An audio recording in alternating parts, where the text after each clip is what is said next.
Bienvenidos a un nuevo directo de Puertas Abiertas a España en este lunes 12 de abril, en el que vamos a estar conectados con el pastor y teólogo José Daniel Espinosa. Y bueno, vamos a estar hablando del tema que hemos venido anunciando en nuestras redes, el amor que vence al temor, y bueno, viendo algunas de las características del temor, viendo algunas de las causas del temor y también algunas herramientas que podemos utilizar a la hora de enfrentar el temor.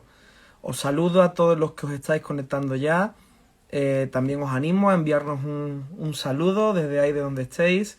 Vamos a estar además conectados en diferentes redes. Vamos a estar conectados en Instagram, por supuesto, pero también en Facebook y en YouTube. O sea que si nos estás viendo desde alguna de estas vías, pues te animo a que nos mandes un saludo y también a que compartas el contenido que vamos a estar compartiendo en el día de hoy, que compartas con tus familiares, con tus amigos, con tus hermanos de la iglesia, que nos ayudes a llegar un poquito más lejos, porque quizá, bueno, tú dices, ¿y qué puedo hacer yo, no?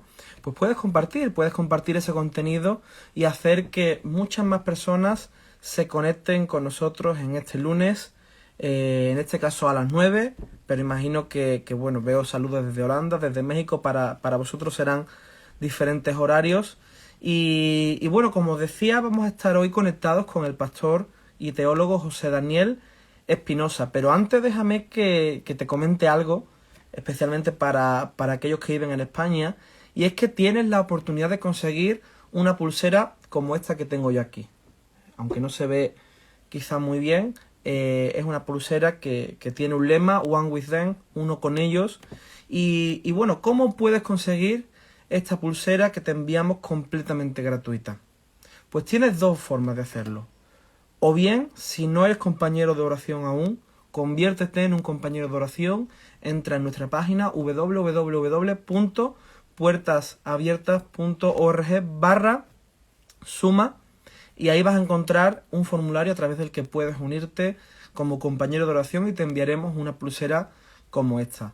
Si ya eres compañero de oración, dices, oye, yo no tengo la oportunidad, pues claro que sí. Si ya eres compañero de oración, lo que tienes que hacer es sumar un nuevo compañero de oración, pues puede ser algún familiar, algún hermano de la iglesia, y decirle, oye, mira, ¿qué te parece unirte como compañero de oración? Y en ese mismo formulario tienes la posibilidad de inscribir a otro compañero de oración y ambos, tanto la persona que inscribes como la persona que se encarga de encontrar al nuevo compañero, recibiréis una pulsera como esta. Ya os digo que no es algo que bueno, que sea la herramienta principal para orar por la iglesia perseguida, pero es un recordatorio, ¿verdad?, que tenemos ahí en nuestra muñeca, que cada vez que vemos pues nos puede ayudar y nos puede recordar la importancia de orar por nuestra familia perseguida. También te animo, si no lo has hecho aún, a que entres en nuestra página de la campaña que estamos trabajando ahora mismo, Esperanza de Gloria, y simplemente con que pongas www.puertasabiertas.org/esperanza vas a encontrar una serie de testimonios muy inspiradores de cristianos del África subsahariana, concretamente de Nigeria y de Camerún, unas regiones que han sido asoladas, fuertemente golpeadas por tanto los militantes fulani, los ganaderos fulani, como Boko Haram. Y bueno, estamos ya esperando al pastor José Daniel Espinosa, esperando que se sume, que se conecte a este directo para darle paso y poder pues comenzar a conversar con él. Como os digo, estamos unidos desde diferentes plataformas, Facebook, YouTube, Instagram, así que bueno, mándanos un saludo, ayúdanos compartiendo el contenido y de alguna forma, pues bueno, participa en este directo. Voy a darle ya paso a José Daniel.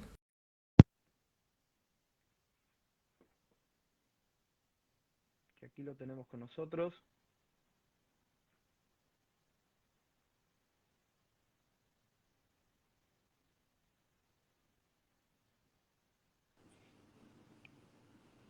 Hola Buenas Samuel, ¿se me tardes o buenas escucha? noches.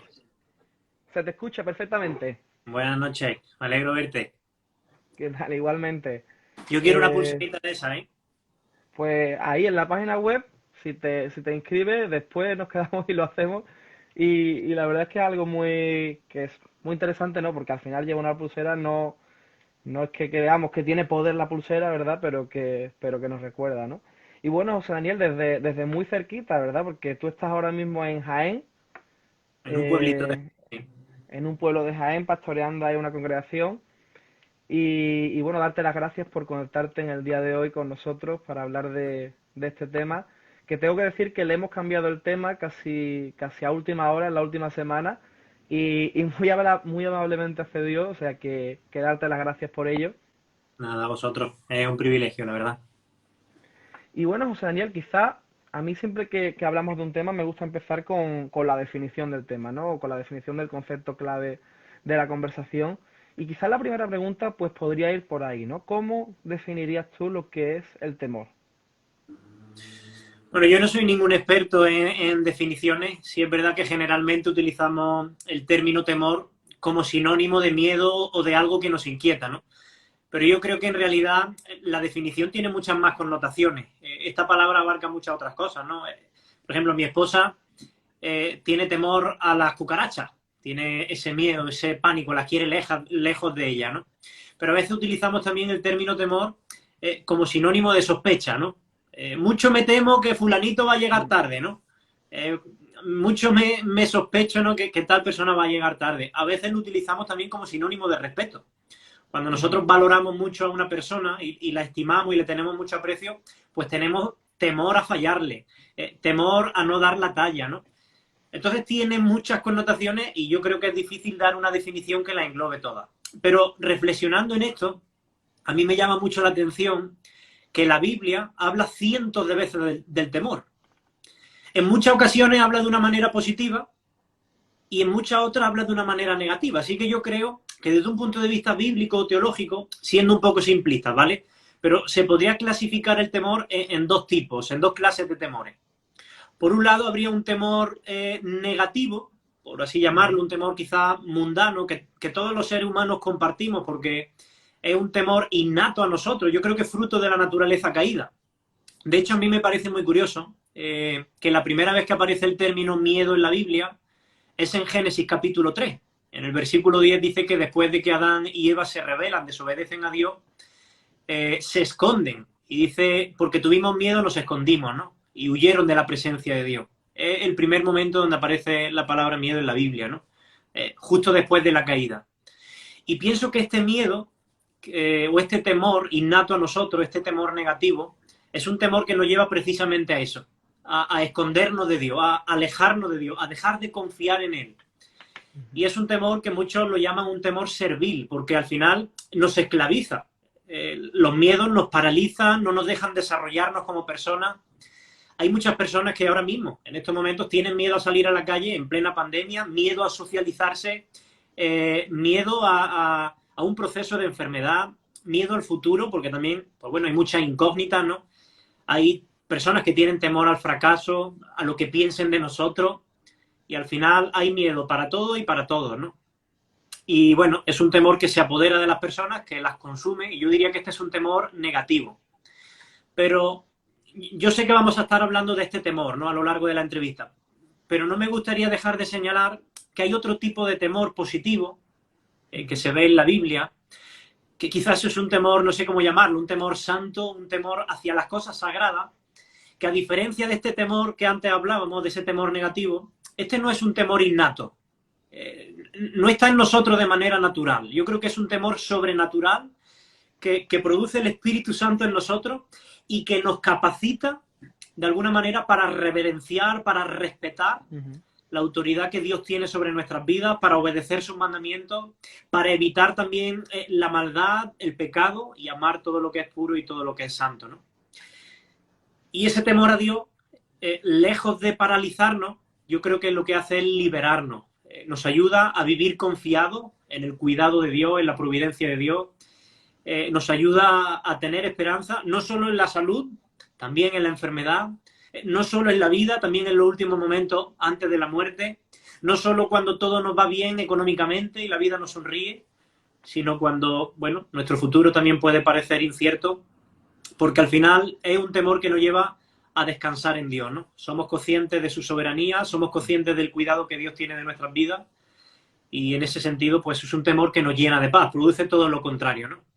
Y yo creo, y ya lo dejo aquí en esta definición, yo creo que Dios quiere llevarnos de ese temor negativo que todos compartimos y que se apodera de nosotros y que nos paraliza, a ese temor positivo, a ese temor reverente a Dios, que hace de las personas verdaderamente libres, ¿no? Como dice el salmista David en el Salmo 27, dice: el Señor es mi luz y mi salvación. ¿De quién temeré? Se pregunta él. Dice, Él es la fortaleza de mi vida. ¿De quién he de atemorizarme, no? Pues yo creo que eso es posible para todas las personas. Llegar a esa confianza en el Señor cuando aprovechamos ese temor positivo, ¿no?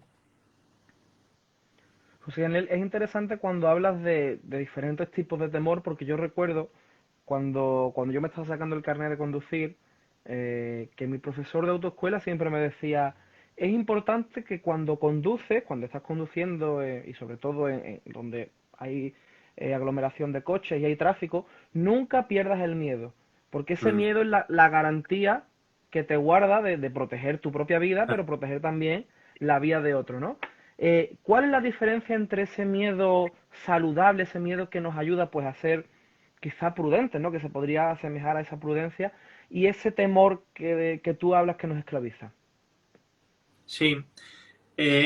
Yo creo que cierto grado de temor no debe ser malo, porque como tú dices, al final nos ayuda a ser más precavidos, a estar alerta, a ser conscientes de lo que puede pasar, de los peligros, ¿no? El problema es cuando ese grado de temor se incrementa, se exagera hasta el punto que nos controla. Y el ejemplo que tú has puesto yo creo que es ideal, ¿no?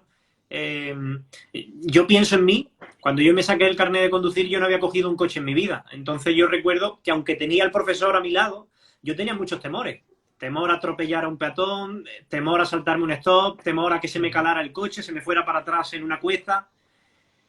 Pero como tú dices, hay temores que no son del todo malos, porque al final estos temores te ayudan a estar alerta, te ayudan a estar concentrado, te ayudan a ser consciente de los peligros. Te dan una capacidad también de razonamiento que yo creo que es importante. Y curiosamente, muchos de los accidentes que hay en conductores nobles es precisamente cuando pierden ese temor. Cuando creen que ya saben conducir un poquito más, bajan la guardia, se relajan, empiezan a distraerse con otras cosas, mirar el móvil y ¡pum! Ahí es donde vienen precisamente los principales accidentes, ¿no? Entonces yo creo que hay un grado de temor que si sabemos gestionarlo, pues puede ser positivo, que nos ayuda a ser precavidos, a ser prudentes. El problema es que todo tipo de temor es potencial, tiene la potencialidad, mejor dicho, de convertirse en un temor exagerado, pues que nos controla y que nos paraliza, ¿no? Y eso sí creo que es un problema. Claro. Y José Daniel, hay muchas causas que podrían causarnos temor, ¿no? Porque al final cada uno, como decías tú, a tu mujer le pasa con las cucarachas, la mía no puede ver una serpiente, pero ni en televisión. O sea, es ver una serpiente y gritar, ¿no? O sea, que causas habrá tantas como personas, pero ¿podrías enumerar algunas de las causas o grupos de causas quizás que más nos suelen causar temor a los seres humanos? La principal para los hombres es temor a la suegra. No, es broma, es broma. Yo creo que los principales temores pues son, bueno, temor al proceso de enfermedad. Yo creo que ese es un temor que muchas personas comparten. El temor a la muerte, el no saber qué hay más allá de esta vida.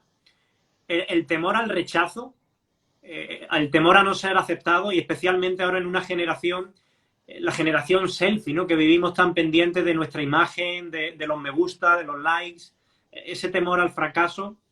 Otro de los temores que yo enfrento mucho con las personas es el temor a un futuro incierto, ¿no?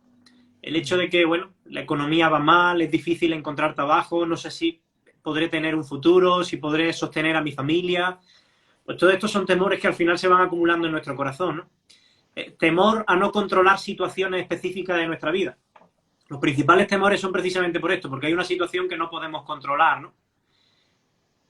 Temor a las decisiones que puedan tomar nuestros hijos. Cuando uno es padre, pues se le añaden más temores.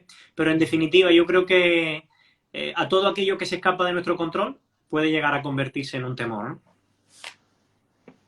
Completamente. Yo me acuerdo cuando empezó esto de la pandemia, que mucha gente empezó a decir, y sobre todo en los círculos cristianos, que había tanto una epidemia pues la enfermedad, ¿no? La obvia, pero que al mismo tiempo también estaba habiendo una Claro, el miedo. pandemia de miedo, ¿no? Mm. Exactamente. Yo además me acuerdo, y te acordás tú perfectamente también, de llegar a los supermercados, ver los paneles de papel higiénico vacíos, que yo no sé si la gente pensaba que, bueno, nos morimos, pero por lo menos nos vamos limpitos a la tumba, ¿no? Pero me acuerdo perfectamente de aquello, de que de alguna forma se apoderó muy rápidamente de la gente ese miedo, ¿no? ¿Por qué como a los seres humanos nos afecta el miedo tan rápido, ¿no? Porque incluso a los más valientes, a los que quizás son más echados para adelante, cuando les toca ciertos temas, también se quedan paralizados, se quedan como en shock. Sí. Yo creo que al final el temor es una respuesta natural hacia aquellas cosas que nos hacen sentir inseguros. Cuando tú sientes que algo no lo puedes controlar tú, que se escapa de tu control y no sabes cómo eso puede llegar a afectarte, pues produce un temor en ti. Y el problema es que vivimos en un mundo en el que muy pocas cosas, quizás es mejor decir, en el que nada o casi nada realmente lo podemos controlar nosotros.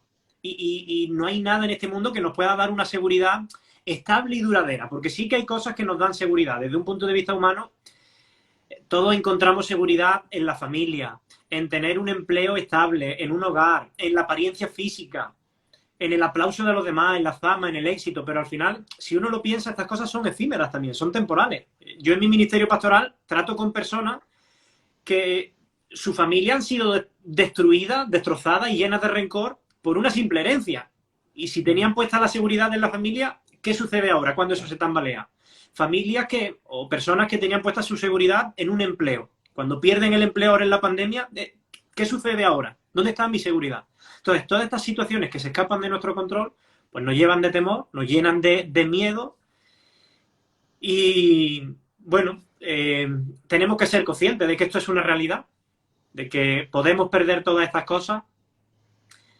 Todos enfrentamos este tipo de temores, este tipo de luchas, seamos cristianos o no. La diferencia, yo creo, está en que, bueno, el cristiano sabe de alguna manera que nuestra seguridad no está en las cosas materiales, temporales que este mundo nos ofrece, ¿no? Al final nuestra seguridad pues está puesta en Dios, nuestra paz es Dios, lo que Él ha hecho por nosotros, nuestro destino está seguro, eternamente guardado en Dios. Tenemos un valor infinito por lo que Dios ha hecho en nosotros, por el Espíritu Santo que ha derramado en nuestros corazones. Podemos tener paz, podemos estar seguros en Él, aún a pesar de que todas las demás cosas pues vayan cayendo, que puede pasar, ¿no? El creyente al final sabe que, bueno, que Dios es soberano y que por tanto nuestras vidas están en sus manos. Nuestras vidas no están en las manos, como muchos piensan, ¿no? De un destino azaroso, de un microscópico virus. Nuestras vidas están en las manos de un Dios soberano que lo controla absolutamente todo, que gobierna la historia, que está sentado en su trono. Y yo no conozco ningún medio mejor que este, o sea, mejor que el hecho de tener claro la soberanía de Dios para afrontar nuestros miedos. Completamente de acuerdo. Y Daniel, me quedo con esa palabra realidad porque hay una frase que quería leerte y es una frase de Alfred Hitchcock, que quizás es uno de los maestros del terror del pasado siglo, y él decía que la clave para generar miedo era ocultar lo que sucedía, no revelar todo y dejar que la imaginación de la persona o de las personas de la audiencia fuese la que generase el temor a una hipotética situación, ¿no? Y lo que quería preguntarte a raíz de esta frase es si crees que en muchas de las ocasiones el miedo que podemos llegar a sentir no tiene tanto que ver con una situación objetiva o real, sino a algo que nuestra mente imagina, ¿no? Por ejemplo, ese miedo a perder el trabajo, ese miedo a perder la vida por una enfermedad, a perder un ser querido. Sí, de hecho yo creo que en la mayoría de los casos el miedo es producto de cosas hipotéticas, no de cosas reales. Por poner un ejemplo muy absurdo, ¿no? Cuando uno está en casa solo y escucha un ruido, ¿no? La mente ya se pone en lo peor. Tú ya te estás imaginando que alguien ha entrado, que va a robarte, no te atreves a salir de la habitación y entrar a la cocina porque te imaginas ya a un hombre con un cuchillo. Siempre nuestra mente se va a situaciones hipotéticas, a situaciones que no son reales. Y luego uno se da cuenta de que no era nada. Era simplemente, bueno, la ventana estaba abierta, ha entrado el viento, se ha caído una botella y ya está, ¿no? Pero esta ilustración tan absurda, al final yo creo que es lo que sucede con otro tipo de situaciones, ¿no? Somos muy dados siempre a ponernos en lo peor Y eso pues va a generar miedo y temores de manera inevitable, ¿no? Al final, bueno, aunque los miedos estén basados en cosas hipotéticas, en cosas que no son reales, las consecuencias para nosotros sí son muy reales, porque al final pues yo me paralizo, puedo tener ansiedad, bueno, hay muchas otras consecuencias del miedo, ¿no? Por eso yo creo que hay un principio cristiano, está en Filipenses, el apóstol Pablo lo menciona en Filipenses 4:8, ¿no? Cuando habla de esa paz sobrenatural que puede llenar nuestros corazones, la paz de Dios, él da un principio y dice, por lo demás, hermano, todo lo verdadero, todo lo honesto, todo lo justo, recuerda este versículo, ¿no? Dice, en todo esto, pues en esto pensad. Y a mí me gusta mucho que ese versículo comienza diciendo todo lo verdadero. Dice luego otras cosas, pero dice todo lo verdadero, en esto pensad. Porque lo verdadero no es lo hipotético, ojo. Lo verdadero no es lo que podría llegar a pasar, lo verdadero es lo verdadero. Lo verdadero es lo real, lo verdadero es lo que está sucediendo. Ojito con dejar que nuestra mente divague por cosas hipotéticas, en ponerse en lo peor, porque al final eso es lo que nos paraliza, es lo que nos va a llenar de miedo, ¿no? Así que yo creo que debemos llenar nuestro pensamiento de lo verdadero, de la palabra de Dios, de las promesas de Dios, de lo que Él dice para nuestras vidas. Y llenando nuestra mente de todas estas cosas, no tendremos cabida a lo hipotético, a lo irreal, ¿no? José Daniel, por seguir en esta línea cinéfila, quería leerte otra frase, en este caso de una galaxia muy lejana, y es una frase del maestro Yoda de Star Wars, que dice, yo creo que la podría decir de memoria, pero no me la voy a jugar. Dice, el miedo es el camino hacia el lado oscuro. El miedo lleva a la ira lleva al odio y el odio lleva al sufrimiento. ¿Qué te parece esa afirmación? Pues yo creo que hay verdad en ella, ¿no? Al final, el miedo no controlado, evidentemente, te puede llevar a hacer locura. Te puede llevar, yo creo, a hacer cualquier cosa, ¿no? Por eso yo creo que es tan importante que sepamos gestionar nuestros miedos, nuestros temores, ¿no? Y no gestionarlo a nuestra manera, ¿no? Porque eso siempre es peligroso, pero gestionarlo según la sabiduría de Dios, según lo que Dios ha revelado en su palabra. Porque ahí es donde está la clave. Y hacerlo en el poder del Espíritu Santo. Porque, bueno, Dios nos enseña a través de su palabra, ¿no? Él nos da la sabiduría, Él nos enseña cómo enfrentar las situaciones difíciles con entereza, con gozo, con paz. Pero al final, el que nos permite en una situación real de temor experimentar todo eso en primera persona es el Espíritu Santo. Él es el que nos capacita, ¿no? Por eso yo creo que a lo largo del libro de los Hechos es tan común ver a la iglesia primitiva y a aquellos primeros creyentes enfrentarse a situaciones realmente peligrosas, realmente de temor, que a nosotros nos hubieran llenado de pavor, pero verlos a ellos gozosos en medio de la prueba, tan valientes, tan echados para adelante. Yo estoy seguro que eso es porque el Espíritu Santo los estaba capacitando, ¿no? Porque de otro modo eso no sería posible entenderlo en términos humanos. Si nos ponemos, por ejemplo, hablando de este tema, en los zapatos de la iglesia perseguida, podríamos pensar que ese miedo, ese temor a ser atacados, pues podría llevarles a responder, ¿no? Como decimos aquí en España, poner el parche antes de la herida, ¿no? ¿Puede llevarnos el miedo a atacar a otros y precisamente a no ser ejemplo de Cristo en estas situaciones? Claro, como decía antes, al final el miedo, si no se sabe gestionar bien, nos puede llevar a hacer cualquier cosa, cualquier locura, ¿no? Y puede llevarnos a sentir ira, a expresar esa ira, odio y muchas otras cosas, ¿no? Entonces, yo sí estoy convencido de que esa no es la única vía posible. De hecho, es evidente cuando uno ve la palabra de Dios de que no es la única vía posible, ¿no? Creo que Dios ha provisto, especialmente para sus hijos, una serie de recursos que nos permiten afrontar los temores y los miedos de una manera que le glorifique a Dios y que sea de testimonio también para el mundo, ¿no? Y José Daniel, el tema que teníamos hoy también tenía que ver con el amor, ¿no? Y recordando ese texto de que el perfecto amor echa fuera el Sí. temor. Y es interesante ver cómo la Biblia contrapone el amor al temor, ¿no? Y que uno, pues, piensa, pues, ser valiente, ser fuerte, pero que lo contraponga al amor quizás es algo que si no analizamos bien, pues podríamos no comprender, ¿no? ¿Qué significa esto y qué implicaciones tiene que el perfecto amor echa fuera el temor? Sí, ese es si no recuerdo mal, el pasaje que está en la primera carta, la primera epístola del apóstol Juan, en el capítulo 4, ¿no? Y allí dice eso, ¿no? En el amor no hay temor y el perfecto amor echa fuera el temor, ¿no? Al final, yo creo que estaremos de acuerdo que si hablamos del perfecto amor, ninguna persona lo tiene. Todos somos imperfectos y tenemos un amor imperfecto. Así que la única posibilidad es que este perfecto amor esté haciendo referencia al amor de Dios. El amor de Dios hacia nosotros, un amor que es incondicional, inagotable, irrompible, eterno, duradero, fiel, leal.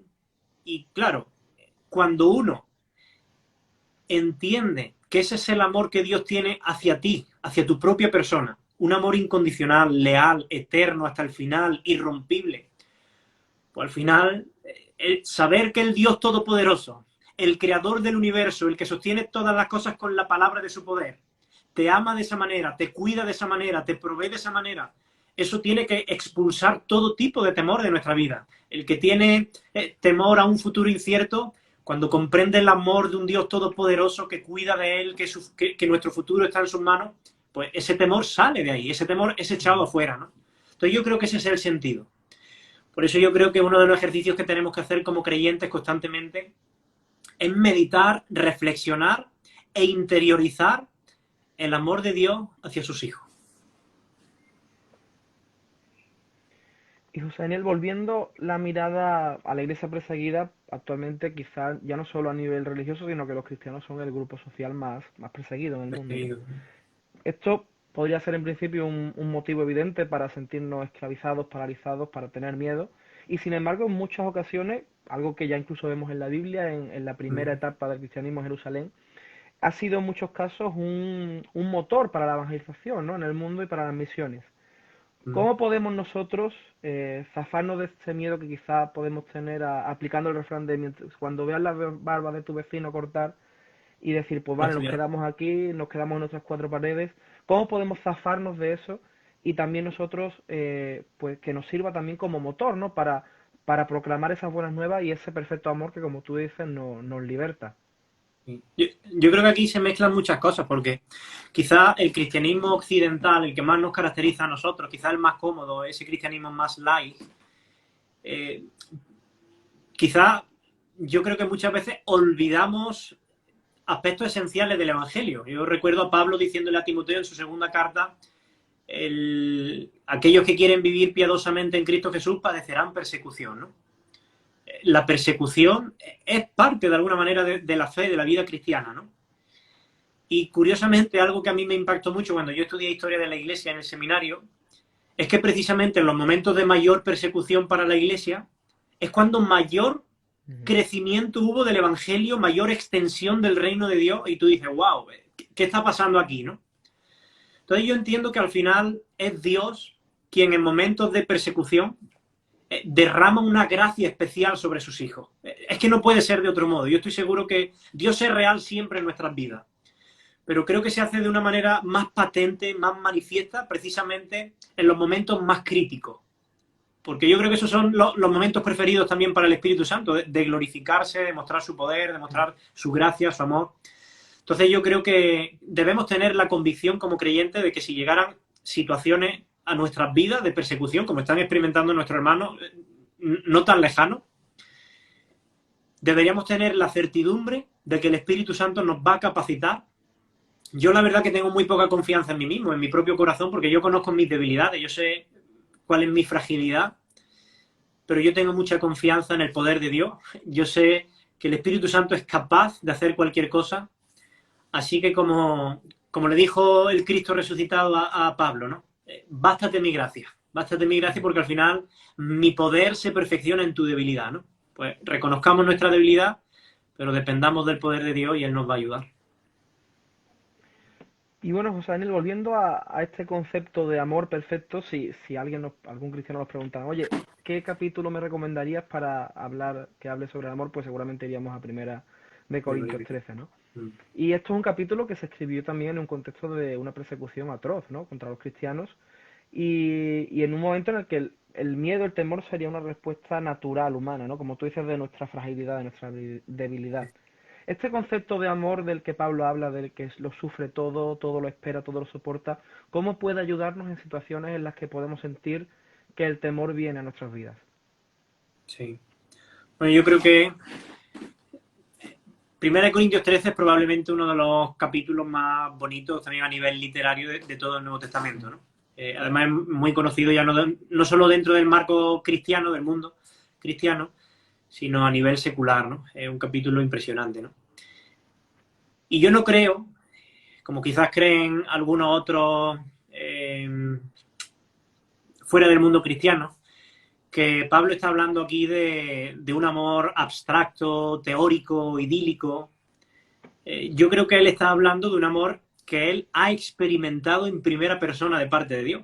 De hecho, recordemos que el apóstol Pablo era un perseguidor de la iglesia. Él iba persiguiendo para matar a los creyentes. Y se cambió de bando. O Dios lo cambió de bando en la conversión, ¿no? Cuando se le aparece camino a Damasco, ¿no? Y pasó del bando de los perseguidores al bando de los perseguidos. Y hablar de que el amor es sufrido, ¿no? Porque creo que comienza, de hecho, en el versículo 4 diciendo eso, ¿no? El amor es sufrido, ¿no? Yo creo que la característica de todo creyente debe ser el amor. De hecho, Jesús dijo: en esto conocerán que sois mis discípulos, en que os améis los unos a los otros, ¿no? Pero no de un amor natural, humano, sino de este amor sobrenatural que Pablo habla en 1 Corintios 13. Un amor que, como dirá en otra parte, ha sido derramado en nuestros corazones por el Espíritu Santo. Y creo que ahí está la clave. Que este amor del que Pablo habla es un amor que no producimos nosotros de una manera natural. No es algo innato a nosotros. Es algo que produce el Espíritu Santo en aquellos que son hijos de Dios. Y el Espíritu Santo, como dice también Pablo a Timoteo, no es un espíritu de cobardía, sino que es un espíritu de poder, de amor y de dominio propio, ¿no? Me gusta que contrapone el amor de nuevo con ese espíritu de cobardía, ¿no? Yo creo que ese es el fruto del Espíritu Santo en nuestras vidas. Un amor que es capaz de amar a quienes nos persiguen, bendecir a quienes nos maldicen y de sobreponerse a esos temores de la persecución. Y José Daniel, cuando hablamos de los cristianos perseguidos, a nivel quizá más aplicable a nuestras propias vidas, ¿qué aspectos destacarías tú que podemos nosotros aprender de ellos? Hay muchos aspectos, ¿no? que yo aprendo de la iglesia perseguida, por señalar dos, ¿no? En primer lugar, yo aprendo que Dios es fiel. Cuando yo veo a la iglesia perseguida permanecer firme en la fe y estar dispuesta a dar su vida por causa del Evangelio, lo primero que yo veo es la fidelidad de Dios, que Dios es fiel. Y que en momentos tan difíciles como eso, que quizás te están diciendo: oye, o renuncias a Cristo o matamos a tu familia delante de ti. El ver cómo una persona persevera, permanece en la fe, esa convicción, yo creo que eso no es humano. Evidentemente yo creo que eso no es humano, ¿no? Pero veo ahí a un Dios fiel que nos capacita para permanecer fieles, firmes en la fe, en las peores circunstancias. Y yo creo que eso demuestra que Dios no nos va a llevar nunca a donde su gracia no pueda sostenernos, ¿no? Entonces, lo primero que yo veo y aprendo de la iglesia perseguida es la fidelidad de Dios. Pero lo segundo que yo aprendo también es que la iglesia aquí en Occidente, sea que un día recibamos persecución física o no, debemos estar preparados. Debemos estar preparados, debemos saber lo que implica ser cristiano, el precio tan alto que uno debe estar dispuesto a pagar, porque, bueno, debemos estar dispuestos a vivir por Él, a vivir por Cristo y a morir por Cristo, ¿no? El cristianismo no es un camino de rosas, como se predica hoy en muchas iglesias. Al final, el cristianismo es un camino hacia la cruz. Y si Cristo dio su vida por nosotros, ¿cómo no podríamos nosotros dar nuestra vida por Él, no? Creo que esas son las dos cosas que yo aprendo. Una, la fidelidad de Dios, y por otro lado, esa fidelidad de la iglesia perseguida, de nuestro hermano, que debe estimularnos a estar preparados también para eso. Y yo diría: oye, no dejemos de orar por la iglesia perseguida, por nuestros hermanos perseguidos, porque es muy probable que dentro de un tiempo seamos nosotros los que necesitemos sus oraciones, ¿no? Y José Daniel, una última pregunta, quizá incluso a nivel más práctico, porque seguramente haya personas que nos están viendo y como tú decías, ¿no? Con esta situación de incertidumbre, pues no saben si algún día van a poder tener una estabilidad, o aquellos que tienen familia no saben cómo van a sacar a sus hijos adelante. ¿Qué consejos prácticos le darías para vencer al temor? Bueno, en primer lugar a mí se me ocurre, primero, normalizar o de alguna manera entender que mientras vivamos en este mundo caído, afectado por el pecado y en este cuerpo de carne, ¿no? Como decía Pablo, ¿quién me librará de este cuerpo de muerte? ¿No? Mientras vivamos en esta realidad de pecado, vamos a tener que seguir enfrentando muchas situaciones que no controlamos y que es lógico que nos causen temor, ¿no? Y no estamos viviendo algo extraordinario cuando pasamos por esas cosas, estamos viviendo una realidad que experimentan todos los seres humanos en distintos momentos de su vida y tenemos que aprender a afrontar estas cosas como otras personas lo afrontan, ¿no? Entonces, primero, normalizar o aceptar que esta es una realidad. En segundo lugar, yo diría, bueno, acude a Dios. Ya hemos visto antes que el perfecto amor echa fuera el temor. Que cuando uno entiende el amor de Dios hacia uno, eso debe eliminar nuestros temores, ¿no? Entonces yo diría, bueno, comienza a centrar tu mente no tanto en el problema, ¿no? Porque si tú te miras a ti y miras al problema, tú dices, wow, tengo un problema muy grande. Pero si tú miras al problema y miras a Dios, tú dices, wow, tengo un Dios más grande que el problema. Entonces, trata de centrar tu mente en Dios, de llenar tu mente de todo lo verdadero, todo lo puro, todo lo honesto de su palabra. Piensa en los atributos de Dios, en la grandeza de Dios, en la soberanía de Dios. Y yo creo que esas cosas te van a ayudar mucho, ¿no? Por lo menos a apaciguar un poco tus temores. Otro consejo sería, bueno, controla tus pensamientos, porque al final la principal batalla contra los temores y los miedos está precisamente en la mente, ¿no? Y cuando nosotros estamos constantemente retroalimentando nuestro pensamiento, pensando en las cosas hipotéticas que pueden llegar a pasarnos, pues al final eso genera ansiedad, ¿no? Tenemos que hacer el ejercicio de pensar en lo verdadero, en lo real, ¿no? Como hemos visto antes en Filipenses 4, ¿no? El apóstol Pablo dice, oye, en todo lo verdadero, en esto pensar, ¿no? Llena tu mente de las promesas de Dios, dedica tiempo a estudiar la palabra, a leerla, a meditarla, a recordarla, guárdala en tu corazón, atesórala, vívela, órala.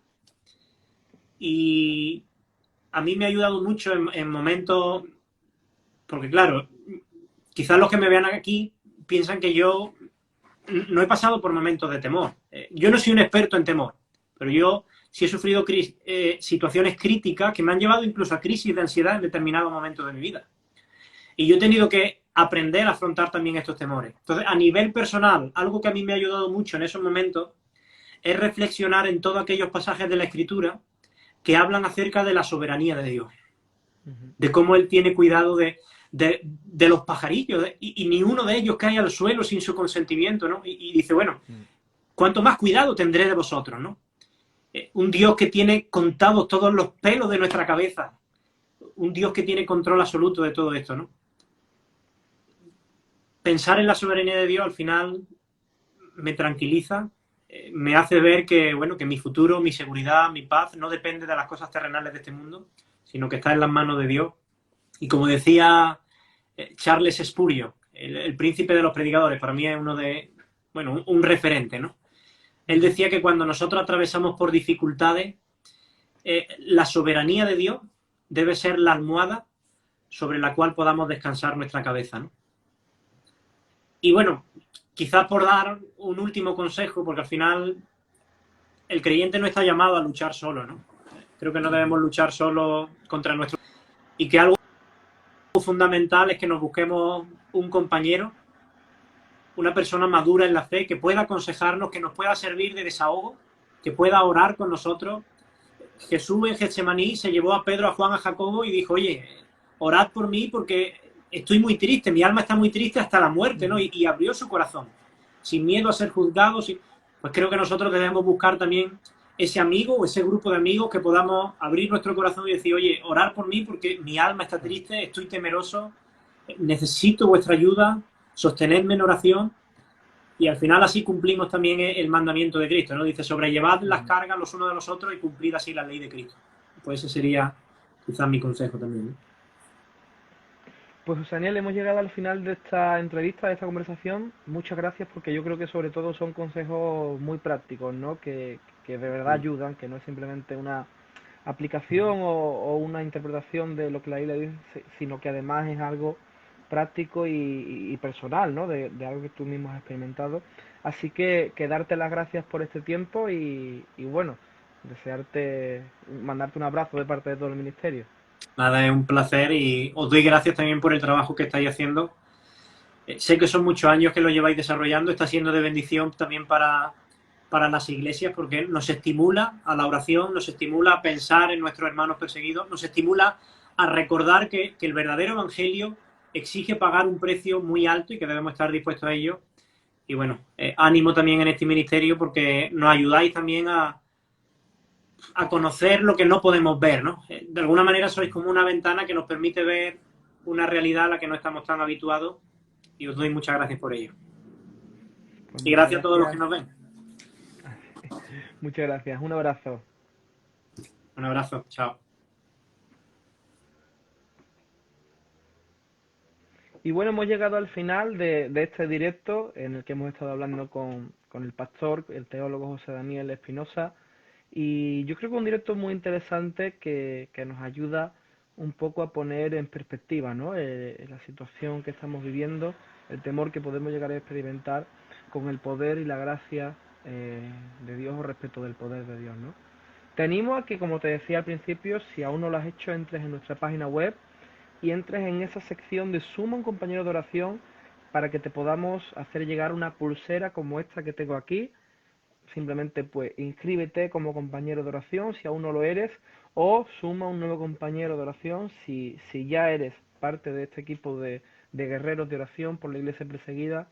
Y también te animo a que si tienes algún tema que te gustaría que tratemos en uno de estos directos o algún país concreto sobre el que te gustaría que hablemos, una situación, algún perfil concreto de cristianos, que bueno, que nos lo comentes, que nos lo digas, que nos lo hagas llegar y nada más. Hasta aquí hemos llegado por hoy, que el Señor os bendiga a todos y un fuerte abrazo.